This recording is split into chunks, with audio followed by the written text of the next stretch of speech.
ধরে নিয়ে যাবে। তাহলে আমাদের সুনাগরিক হিসাবে কি করব? ওই অসাধু ব্যবসায়ী, দোকানদার বা যে যে যে কোনো ক্ষেত্রেই হোক, তাদের বিরুদ্ধে আমরা কোথায় কমপ্লেইন জানাবো? সেটা হচ্ছে উপভোক্তা বিষয়ক দপ্তর বা ক্রেতা সুরক্ষা দপ্তর। সেটা কিভাবে কমপ্লেইন করা যায়? একটা হচ্ছে অফলাইন কমপ্লেইন, আমাদের ওখানে গিয়ে কমপ্লেইন করা যায়, আর একটা হচ্ছে অনলাইন কমপ্লেইন। অনলাইন কমপ্লেইনের অ্যাড্রেস তোমাদের এই লিফলেটে দেওয়া আছে, www.wpconsumer's.gov.in, ওতে গিয়ে কমপ্লেইন করা যায়।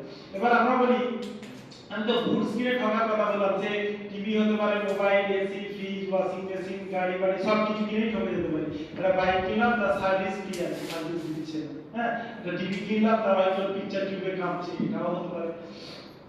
এছাড়া আমরা সার্ভিস কিনেও ঠকে যাই। যেমন এই যে আমরা একটা ইলেকট্রিসিটি সার্ভিস কিনছি, যার কারণে ফ্যানগুলো মাথার উপর ঘুরছে বা টিউবলাইট জ্বলছে বা অন্য কিছু হয়, কিন্তু এর জন্য আমাদের প্রতি 3 মাস কি 1 মাস অন্তর ইলেকট্রিক বিল দিতে হয়, তাই দিতে হয় তো। কিন্তু অনেক সময় দেখা যায় যে পরিমাণ বিল না আমরা কনজিউম করি, হ্যাঁ, তার চেয়ে বেশি বিল